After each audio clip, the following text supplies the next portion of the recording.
I am sharing for thank you giving the golden opportunity for conducting for CMA. So welcome to our respected for Mr. N. Arun sir as a top of gastroenterologist. So regarding, sir, I will give the brief introduction. What is the problem of day by day we are facing for multifactorial gastric dysfunction? Sir will elaborate everything. Sir would practice. Dr. Arun sir is a consultant of Apollo Hospital in Grimms Road. Sir having the 17 years of experience. Sir is having the good friend manner and as well as for scientific also knowledge having plenty. So we will get this for evening for we will get all the knowledge sharing, sir. So we will get the grasp of knowledge. I will hand over to the mic to the Mr. Arun sir. Presentation is prepared. Thank you.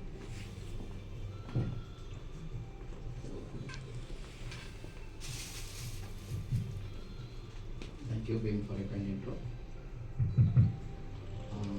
Respected senior consultants and dear friends, it's really a great pleasure. Can you hear my voice? It's really a great pleasure for me to be here to address very simple entity. To diagnose in a routine clinical practice looks to be very simple, but in order to tackle this kind of presentation in a routine practice will be very difficult task, because most of the time in our routine OP practices we'll be coming across this kind of scenarios. Without this scenario, most of the OP practices will not get complete. Whether you are going to be a physician or your gastroenterologist or surgeon, whoever are there, they'll be coming across with this kind of scenario. What are the various common GI symptoms? The patient may complain of epigastric pain, reflex symptoms, vomit, loose stools, or constipation. It might be predominantly involving the upper GI pathology or in the lower GI pathology. So this is what the basic area which is going to comprise of it. So what we're supposed to remember? What are the common differential diagnoses? What are the common overlap when you're going to look into this presentation? The common differential diagnosis will be any patient, it might be a common scenario will be your gastroesophageal reflux. What do you mean by that? If the gastric contents, in case if it is going to reflux it into your food pipe, which is nothing but your esophagus, you are going to have a symptom what's called as gastroesophageal reflux disease. You may be having heartburn, regurgitation, coexisting presentation. Apart from that, next to that will be your gastritis. Gastritis will be predominantly if there is any evidence of inflammatory in the gastric mucosa, and it might be acute presentation of gastritis, it might be a chronic presentation of gastritis. So this is what the basic thing. Apart from that, next component will be your irritable bowel. It might be because of harboring of three major pathologies. One is your constipation predominant, another one will be diarrhea predominant, another one will be a mixed component and unclassified component. So IBS is one classical entity, and very important problem will be your peptic ulcer. There might be various etiological triggers for peptic ulcer. It might be duodenal, it might be gastric ulcer. So how are you going to recognize? How are you going to differentiate? What are the various lines of therapy? Apart from that, this is what the basic outline. So most of the problem will be comprising of dyspeptic symptoms. Dyspepsia means you are going to have a postprandial fullness, epigastric burning, and apart from that, the patient may have functional dyspeptic symptoms. They will be having bloat and all those things. Pain will be the predominant component. So we need to choose a molecule in order to address all this common picture. But very importantly, whenever you are going to choose a molecule, we need to see through that whether the patient is going to respond to the treatment, what are the various coexisting complications you are going to get addressed. Apart from that, when you are going to put a patient on certain molecules, you need to see whether the contraindications is anything is there. If there is no major contraindication to the patient to use the molecule, see through that whether the patient is responding to the therapy. Always remember this, no major molecules will be acting better in GI symptoms. Always the diet, lifestyle, elimination of trigger factors, tackling the coexisting comorbidities. This is how we need to control the presentation. So with this brief introduction, we'll be going into the slides. There's a slide.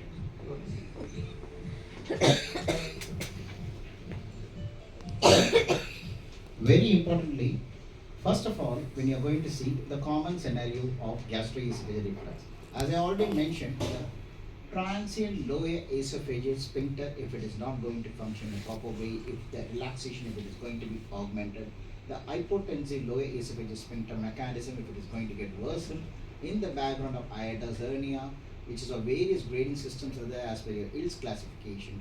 So in this kind of background, if the patient is having worsening of events like heartburn and regurgitation, the patient will be having evidence of gastroesophageal reflux. There are various classifications for that. One classical classification will be your Montreal's classification, in which your esophageal as well as your extraesophageal manifestations slight change.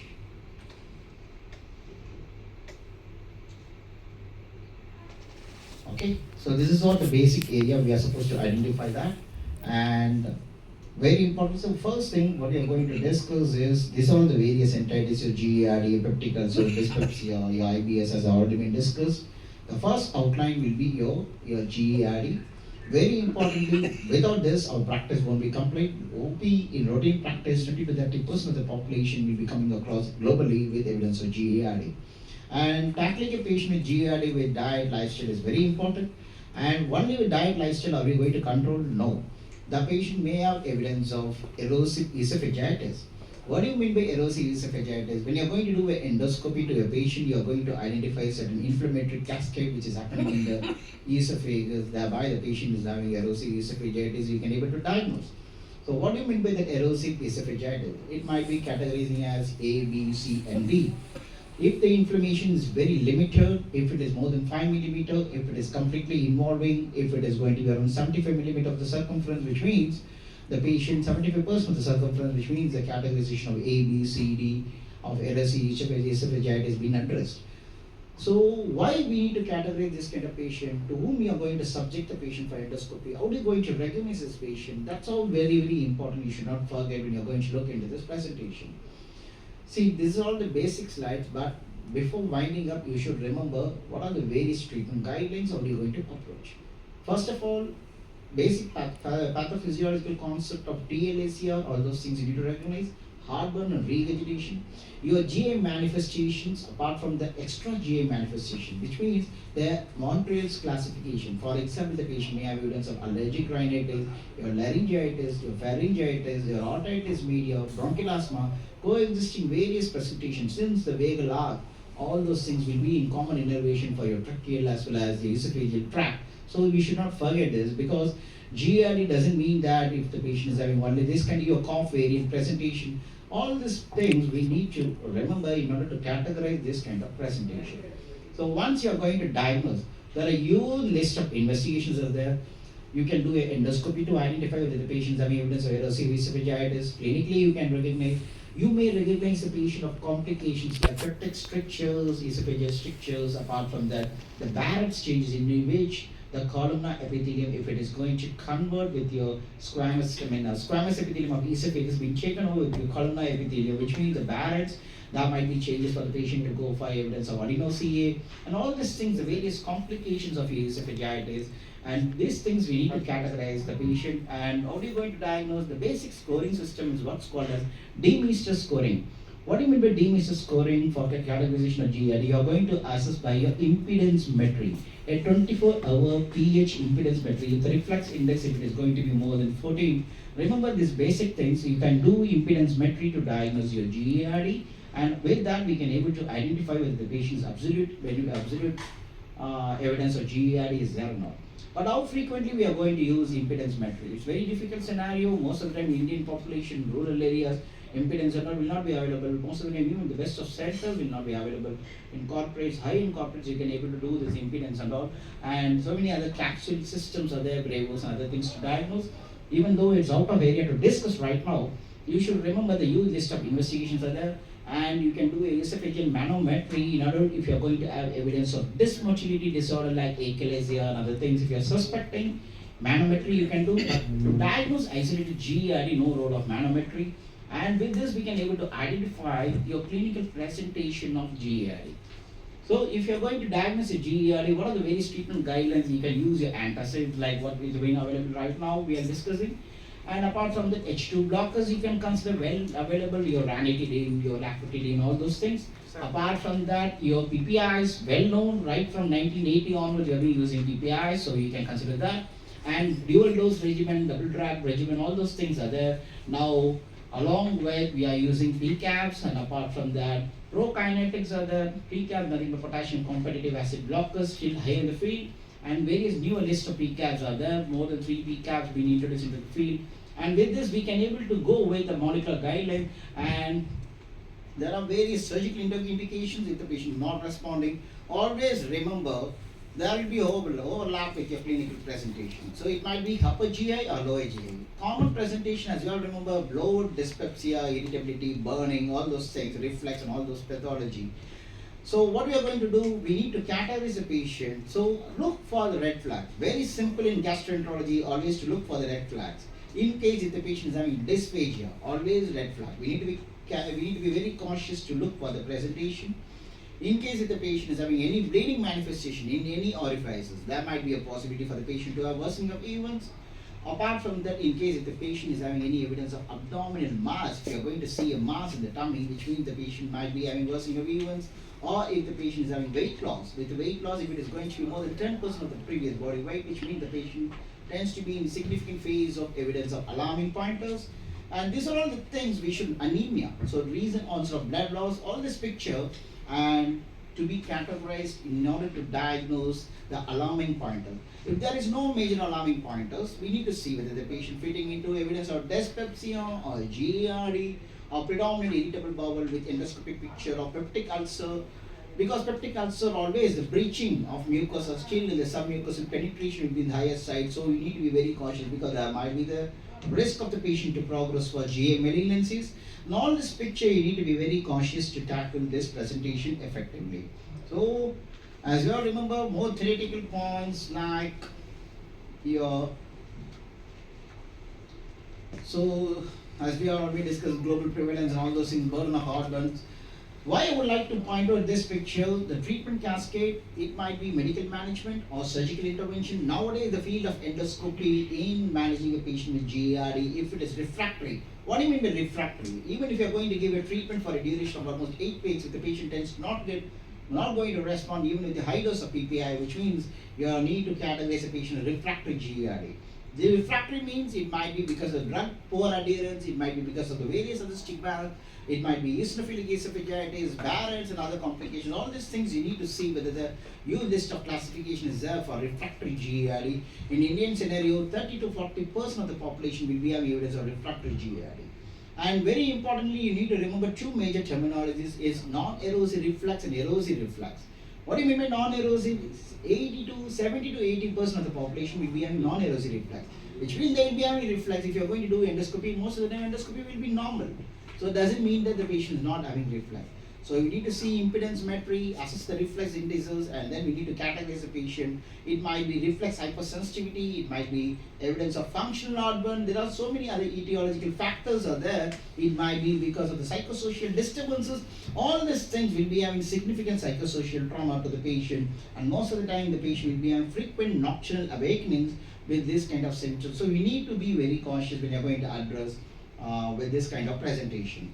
Gastritis, to brief outlook, very importantly, it might be if the mucosal inflammation tends to be more superficial, it might be urine-based, it might be autoimmune pathology, atrophic changes of gastric mucosa by your H. pylori, or apart from that, acute and various classifications are there. The one common classification for your gastritis we should not forget is your Sydney's classification. It might be because of your topographical association, the site association, it might be corpus predominant or fundus predominant or antral predominant gastritis. There are so many other gastritis are there. But briefly, what you're supposed to forget, it might be because the common etiological trigger with your H. pylori, and next abuse will be NSAIDs. Few days before also, I have seen a patient who had evidence of naproxen injury and followed by the patient had worsening of gastritis as a presentation. So we gave the patient with multiple medication, PPIs and all those things. We need to wait for the response. So this is very common scenario. In rheumatological medications, you'll be coming across with this kind of picture. You need to be cautious when you're going to look into this presentation. So Your gastritis might be a etiological peptic ulcer. Very common picture will be your gastric and duodenal. Simple to differentiate. Your gastric ulcer will be predominantly in case if the pain is going to worsen with your food intake, which means the patient will be having evidence of gastric ulcer. If the pain is going to improve with your food intake, it might be evidence of duodenal ulcer. So these two categorization or differentiation is important because gastric ulcer, risk of gastric malignancy tends to be in the higher side. You need to be cautious. That might be having evidence of GA bleed. You need to look into that. And various classifications of that, it's not an area of discussion. You should remember Daintree Johnson's classification for gastric ulcer. For duodenal ulcer, we need to see whether the chances of bleed and all those things. And always, once a patient is going to have evidence of ulcer, what is the basic reason? We need to see whether it's predominant H. pylori focus means treat the patient for H. pylori. That's very important. How are you going to treat the patient? Triple drug regimen, dual drug regimen, quadruple regimen, and many regimens are there to look for evidence of H. pylori. And even if you're going to treat the patient for H. pylori, how are you going to diagnose that? The serological diagnosis and your histological based diagnosis, many are there to look for the diagnostic etiological trigger for H. pylori. But very importantly, you need to address H. pylori strongly because the risk of progression for H. pylori to progress to malignant changeover will be the higher side. We should not forget this kind of presentation. Number two, apart from that, this is all the basic outline about your peptic ulcer. And peptic ulcer, always a surveillance. Once a patient being treated, if you're going to treat the patient with 14 days of therapy with your H. pylori regimen, doesn't mean the patient is having significant response. Followed by, you need to put the patient on PPIs for a duration of almost around 8 weeks, and then we need to have a serial cascade of assessment with your endoscopic surveillance to see through that whether the patient responded to the therapy or not, and make sure that the patient mucosal healing has been significantly attained. That's we should not forget. And Indian scenario, very common, the diet, lifestyle, the spines and all those things, alcohol, tobacco. There are multiple triggers for GI. We should not forget all those things. Cut down your caffeinated drinks and all those things will be having a coexisting presentation of worsening of triggers. So all this picture you should not forget when you're going to tackle your peptic ulcer. Dyspepsia is very common event, very commonly diagnosed. Any patient who had evidence of postprandial fullness, bloat, discomfort, pain, which means the patient is having evidence of discovered dyspepsia. Functional dyspepsia in a scenario, very common even. There are huge list of molecules like your ecoshiamide, in which your 5-HT receptor agonist you can consider for evidence of dyspepsia. Your two major categorization. One is epigastric burning, which means the patient will be having predominant irritation of the upper GI, along with postprandial distress. That's very characteristic entity in which the role of ecoshiamide will be having a predominant role. Apart from that, these are all the major causes. They'll be having others, the heartburn, your medications, your stress, unhealthy diet, smoking, lifestyle, your H. pylori. These are all the basic things. But briefly about IBS. IBS is very common entity.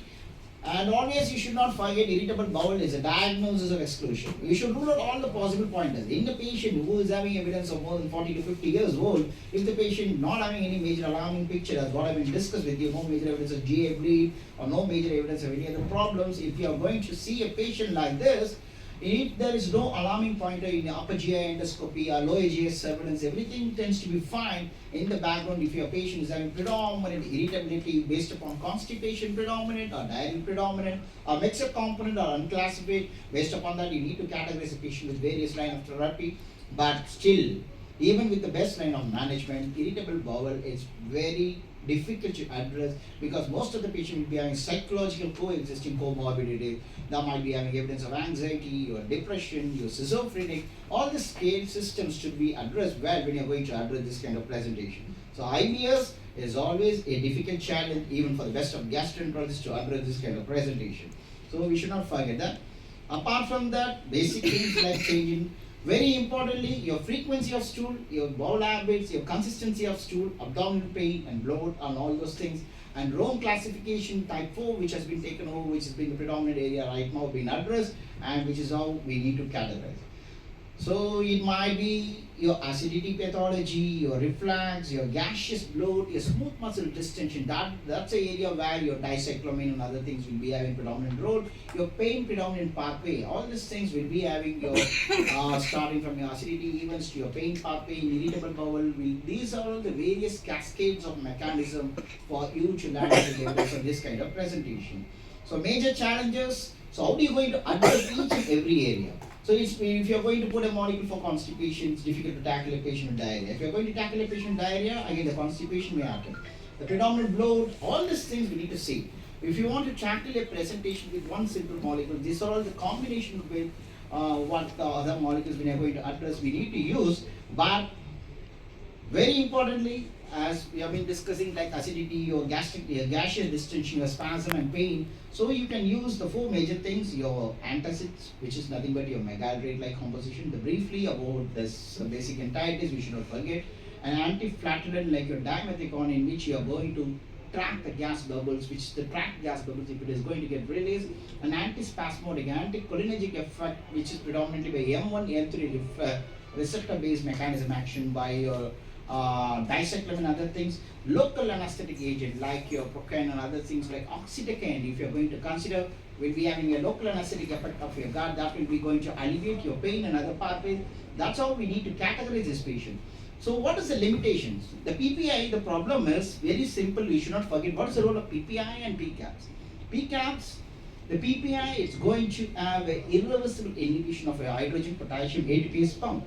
The PCAB will be reversibly. The PCAB you can combine the PCAB with your food before meal or after meal. And PPI is always you are supposed to give before food. That's a major thing. And the duration of action. The two major mechanisms are there. Why the differentiation point with the PPIs and PCABs been addressed? One will be your CYP2C19 and CYP3A4 pathway. This is very, very important because you might be coming across with various clinical scenarios. Some patient will be having coexisting renal pathology, some patient will be having cardiovascular events, some patient will be having neurological events, some patient in the background of diabetes, some patient in the background of liver disease, liver cirrhosis, some patient will be having evidence of MASLD, metabolic liver disease. And these are all the various pictures we might be coming across. So when you're going to use your PPIs, huge list of adverse events. It might be interstitial nephritis, it might be electrolyte disturbances, sodium disturbances, magnesium disturbances, apart from the calcium disturbances, your ricket changes, your metabolic osteoporotic changes, all these things, the huge list of adverse events. But very characteristic adverse event with your PPIs will be your major acute coronary event, because when you're going to use your clopidogrel and other molecules for cardiac presentation, so that kind of scenario, your major acute coronary events may get worsened with your PPI because the clopidogrel mechanism may get blocked because of your CYP2C19 pathway. So that's why the molecule like rabiprazole, in which the major mechanism of action is not much being recommended. So in that kind of scenario, you can use your rabiprazole or other molecule because the CYP2C19 interaction will be very, very less with the rabiprazole when compared to other molecules. So why I'm pointing out this picture, nowadays your PCAB is well available. So you need to see to whom you are going to treat, how you're going to treat, when you're going to treat, how long you're going to treat. This is how we need to categorize the patient to address this kind of complications. So in this kind of background, you can choose your PCABs, well known, that we can consider because PCABs will be having a separate mechanism of action of CYP3A4 rather than considering the PCABs with your CYP2C19 pathway. So this is how we need to differentiate how you're going to tackle a patient with this kind of presentation. But what is the problem with your PPIs? It will be taking minimum 3 to 5 days to have a significant pump efficacy to establish. Because covalently it's going to get linked and it's going to have a significant acid pump. It's going to block your hydrogen potassium ATPase acid pump in your acidic canalicula. So it will be having a predominant, even at least 3 to 5 days to be taking to have a significant potential inhibition. So it might be difficult. That's why most of the patients, even if they're going to take HPPIs in the night time, they will not be having any significant response. At that kind of presentation, the short-acting molecules like your megaltrate, other combination of antacids, another combination, you can try for a short duration if the patient is having worsening of reflux, postprandial distress, bloat, epigastric pain. Coexisting along with PPIs, you can still combine this kind of molecules, but when you're going to combine, make sure that the patient doesn't land up with the evidence of other complications. In case, for example, if the patient is having evidence of obstructive pathology, if the patient is having at that kind of presentation, you need to be very cautious. If the patient is having significant prostatic changes, you need to be cautious. If the patient is having any evidence of intraocular hypertension, for example, if the patient's glaucomatous changes, then and all you need to be very cautious before you're going to use this kind of molecules. But you can use your megaltrate, your dimethicone, along with simethicone based regimens. Apart from that, your dicyclamine based regimens, or else your megalrate, and one more thing, what is it? Oxytocin based regimens and all, you can try with that. And so this is all the basic combination to brief on your megalrate, dicyclamine, dimethicone, oxytocin, mainly to control overall symptoms. But the problem with this kind of molecule is it will not have a significant impact in your mucosal injury. It will be having a short-term relief of symptoms. The mucosal healing effect like your PPIs will not be there. When you're going to use your H2 blockers, the mucosal healing effect only will be around 50%, 30 to 50% of the population. So that's why H2 blockers will not be having significant response. But one good thing about the H2 blockers is will be having a significant role in nocturnal acid breakthrough, which means what is going to happen in the night time, the patient have more reflux episodes. So if you're going to combine your PPI with H2 blocker, the nocturnal acid breakthrough phenomena will be significantly inhibited.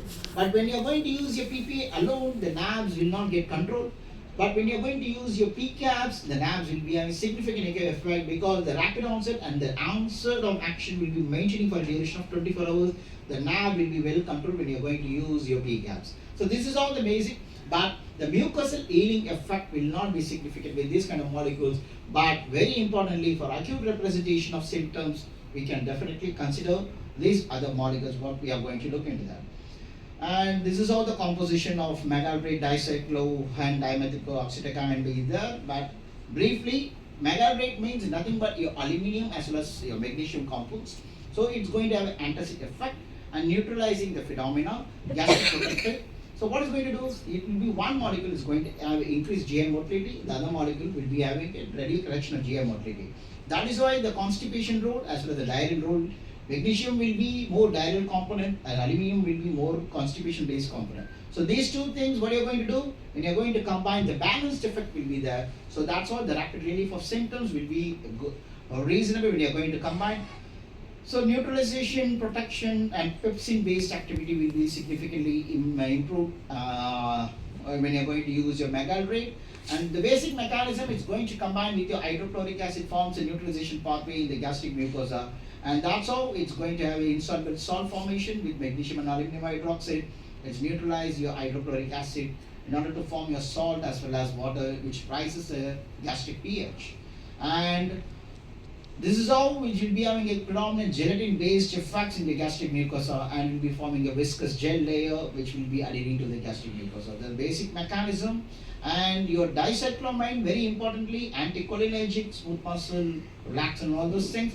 So it's going to inhibit the strong potential role of pain pathways and cholinergic receptors as well as muscarinic receptors. The M1 and M3 pathways is going to get involved. So that's why the mechanism of action of your dicyclamine is there to take on anticholinergic and direct action on smooth muscle, which is going to cause a smooth muscle relaxation. And apart from the various other areas like biliary tract, your ureter, uterus, and all these things with your dicyclamine, you can able to consider. And this is how what's going to happen. The dicyclamine antagonism, there will be having a significant spasm of your bradykinin pathway as well as your histamine pathway in your GI tract will be having significant inhibition when you are going to use this dicyclamine. But dicyclamine in the background of obstruction or in the background of any hypersensitivity events or in the background of any glaucoma presentation, you need to be very cautious. You should be very, very cautious. If you're suspecting any subacute presentation of obstruction, you should not use this kind of molecule.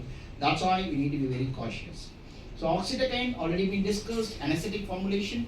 So we'll be having a temporary pain relief pathway with your peptic ulcer disease in which the characteristic pain and esophagitis. And main thing is diminish the conduction of sensory nerve impulses to the brain and prolong more anesthetic action. It is going to have a significant increase in your gastric pH that will be utilizing the gastric acid. So apart from that, it's predominantly does not going to get breakdown in large acidic environment. So in that kind of condition, you can consider oxytocin. And your dimethicone, as already been discussed, is anti-flatulent. It will be having the gastric bubble formation will be having significantly the trunk bubbles in your gastric mucosa will get. Definitely, it's going to come down when you're going to use your dimethicone. That's what the flatulence mechanism is going to take on. And apart from that, this is all the basic outline about all these molecules: megalrate, dicyclamine, dimethicone, oxytocin, and the 5 ml thrice daily you can consider when you're going to use. See, but there are certain contraindications: pregnancy women, lactating women, pediatric population. Be very cautious. There might be evidence of neurological worsening of symptoms. There might be evidence of any hypersensitivity reactions, evidence of obstruction might be there, which will be overlooked, underlooked when you're going to look into that. And renal impairment, hepatic impairment, elderly population, be cautious because the patient may be having evidence of prosthetic changes, glaucomatous changes. So why? Because in this kind of areas you need to be cautious. Short representation for 2 or 3 days, 3 to 5 days of molecule when you are going to consider acute presentation and more dyspeptic symptoms along with the PPI, you can consider this kind of molecules, but isolated monotherapy, no major role to document. And what is the beneficial effects? Short-term lasting, no long-lasting effects will be going to have a significant. So why I would like to point out this area before concluding, I would like to say any GA disturbances like your bloat, your irritability, along with your pain predominant pathway, characteristically look for the patient of alarming pointers. If there is no alarming pointers, see through that, do basic investigations, pick up the diagnosis in a prompt way, and put the patient on molecules, and see through that whether the patient is having significant response. The diet, lifestyle will be having predominant role. Physical activity to maintain exercise are placed around 4 to 6 hours in a week to be maintained, along with the diet changes, the position changes, the recumbency changes, frequent small diet, avoidance of caffeinated drinks. All this picture you need to address, and stop smoking and alcohol. All this basic trigger pathways you need to control when you're going to address this kind of presentation of reflex, erosive changes, and irritable bowel, and all this picture. And psychosocial trauma, we should not forget, that's very important before concluding. And apart from that, huge list of modules are there, but to whom you are going to choose, how are you going to choose, when are you going to choose, and whether the patient is responding to the treatment, that's very important. We should not forget before concluding this session. With this, I'm happy to rest. Thank you all for patient listening. Any questions, any doubt you can ask.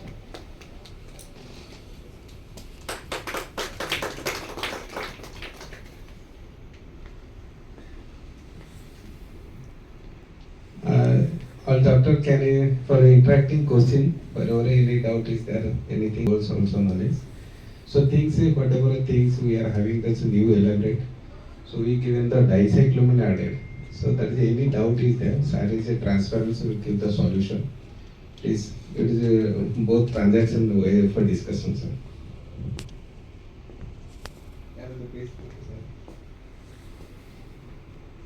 You should not forget the basics about how you're going to manage a patient with various GI symptoms. That's very important before winding up the session.